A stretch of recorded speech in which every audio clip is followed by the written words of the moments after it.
बिहार में जब तक नीतीश कुमार के हाथ में गृह विभाग था, सुशासन का राज था। विभाग सम्राट चौधरी के पास ट्रांसफर होते ही बिहार का क्राइम रेट दोगुनी तेजी के साथ बढ़ा है। हर दिन हीनियस क्राइम हुए हैं। भास्कर की एक रिपोर्ट के मुताबिक 20 नवंबर से लेकर 29 नवंबर तक बिहार में करीब 45 हत्याएं हुई हैं। अपराधों का ये आंकड़ा और बड़ा भी हो सकता है, ऐसा भी अनुमान लगाया जा रहा है। यहां तक सिवान के एक केस पर अगर हम बात करें तो 27 तारीख को एक लड़की का शव मिलता है अर्धनग्न हालत में।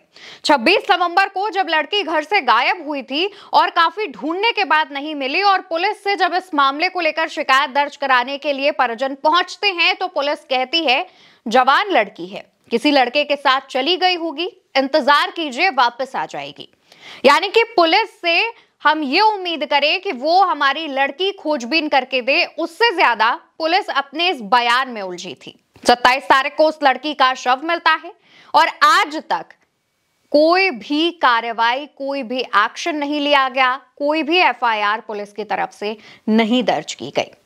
20 नवंबर को 2 लोगों की हत्याएं हुई थी, एक वैशाली में, दूसरी दरभंगा में।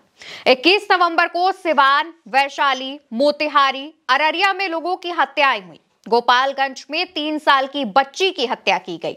22 नवंबर को कैमूर में, 23 नवंबर को मुजफ्फरपुर नवादा में, 24 नवंबर को वैशाली, बांका, सासाराम में लोगों की हत्याएं हुई। 25 नवंबर को गोपालगंज, नालंदा, कैमूर, पटना, बक्सर, मधेपुरा में लोगों की हत्याएं हुई। 26 नवंबर को मुजफ्फरपुर, सारण, कटिहार, नवादा, गयाजी, भागलपुर में लोगों की हत्याएं हुई। 27 नवंबर को सिवान, सीतामढ़ी, नवादा, सासाराम, गयाजी में लोगों की हत्याएं हुई।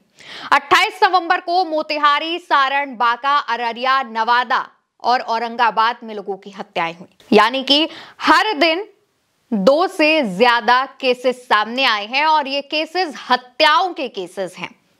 हत्याओं के दोस्तों, सोचिए जो छोटी मोटी घटनाएं हैं, ईव टीजिंग जैसी घटनाएं हैं, राह चलते जो छुटपुट घटनाएं होती हैं, जो मेरे ख्याल से उनकी एफआईआर भी नहीं दर्ज कराई जाती, उनके क्या हाल होंगे। किसी भी हालत में ऑर्गेनाइज क्राइम करने वाले खिलाफ बिहार की पुलिस सख्ती के साथ कार्रवाई करे, लॉ एंड ऑर्डर को और बेहतरीन करने की व्यवस्था करनी हो। जो अपराधी है, चाहे वो किसी भी स्तर के माफिया हो, जमीन माफिया हो, बालू माफिया हो या शराब माफिया, इसको चिन्हित करने का काम किया जाएगा, उनके खिलाफ कार्रवाई की जाएगी। बिहार में सुशासन की सरकार है कहने वाले उप मुख्यमंत्री और गृह विभाग संभालने वाले सम्राट चौधरी बिहार में लॉ एंड ऑर्डर मेंटेन नहीं कर पा रहे हैं। बड़ी बड़ी बातें करने वाले सम्राट चौधरी कानून तोड़ने वालों के खिलाफ कोई एक्शन नहीं ले पा रहे हैं। सम्राट चौधरी से क्या उम्मीद लगाई जाए? सम्राट चौधरी से हम क्या कह सकते हैं? जबकि विपक्ष तो खुद सम्राट चौधरी पर आरोप लगाता है कि उन पर 7 मुकदमे दर्ज हैं। दोस्तों, सम्राट चौधरी सिर्फ डिप्टी सीएम नहीं है, उन्होंने गृह विभाग की जिम्मेदारी भी संभाली है। वो गृह विभाग जो अक्सर कई राज्यों में मुख्यमंत्री के पास रहता है। गृह विभाग का मतलब है कि राज्य की पुलिस, लॉ एंड ऑर्डर अब आपके हाथों में है। आपको देखना है कि कैसे राज्य में क्राइम का ग्राफ कम हो, लेकिन यहाँ हो उसका उल्टा रहा है। भाजपा राज में दिन पर दिन हत्याएं बढ़ती जा रही हैं और लगातार ये ग्राफ बढ़ता जा रहा है, ये ग्राफ ऊंचा होता जा रहा है और अभी तक इन तमाम चीजों को कंट्रोल करने के लिए बिहार में कोई भी एक्शन नहीं लिया गया है, कोई भी ऐसा ऑर्डर नहीं पास किया गया है। जब सरकार बनानी थी, जब सरकार बन गई, तब लोगों को अपनी बातों में, अपने झांसे में लेने के लिए बड़ी बड़ी बातें की जा रही थी।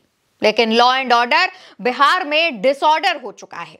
लॉ एंड ऑर्डर के नाम पर बिहार में हर रोज हत्याएं हो रही हैं, हर रोज लगातार चीजें बिगड़ती जा रही हैं और इसका शिकार बिहार की जनता हो रही है। बिहार में लगातार बढ़ते क्राइम रेट पर बिहार की जनता भी चिंता व्यक्त कर रही है। लोग खुलेआम सड़कों पर घूम नहीं पा रहे हैं, अपने घरों पर बंद रहने को मजबूर हो चुके हैं और भाजपा सरकार सिर्फ सत्ता की मलाई खाने में व्यस्त है। कैसे अब बिहार के बाद बंगाल जीतना है वो देखने में व्यस्त है, कैसे विपक्ष की आवाज दबानी है, कैसे आम जनता को कुचलना है, कैसे छात्रों पर लाठियां बरसानी है, कैसे लोगों के मुंह बंद करने हैं, इन तमाम चीजों में व्यस्त है।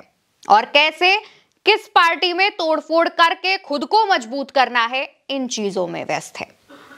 भाजपा राज में लॉ एंड ऑर्डर किस तरीके से डिसऑर्डर हो चुका है, उसका ताजा उदाहरण बिहार है, क्योंकि बिहार में नई सरकार बने कुछ ही वक्त बीता है, 1 महीना भी नहीं हुआ है और उससे पहले 10 दिन के भीतर 45 हत्याएं हो चुकी हैं।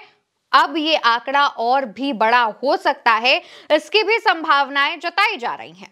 एक एक दिन में 5-5, 6-6 लोगों के मर्डर हो रहे हैं, दिन दहाड़े हत्याएं की जा रही हैं और इसका शिकार 3 साल की छोटी बच्ची से लेकर के बड़े बड़े कारोबारी और बड़े बड़े लोग तक हैं। हैरानी की बात तो यह है कि सम्राट चौधरी इन तमाम चीजों पर, इन रिपोर्ट्स पर ना कोई एक्शन ले रहे हैं और ना ही इस पर जवाब दे रहे हैं, चुप्पी साधे हुए हैं।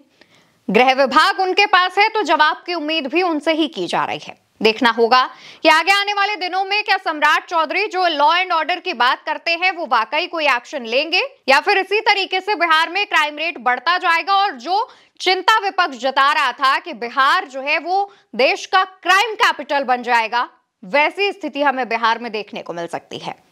फिलहाल के लिए इस खबर में इतना ही। खबर से जुड़ा अगर कोई भी अपडेट सामने आएगा हम आप तक जरूर पहुंचाएंगे, लेकिन आपकी जिम्मेदारी है इस खबर को तमाम लोगों तक पहुंचाना। नमस्कार।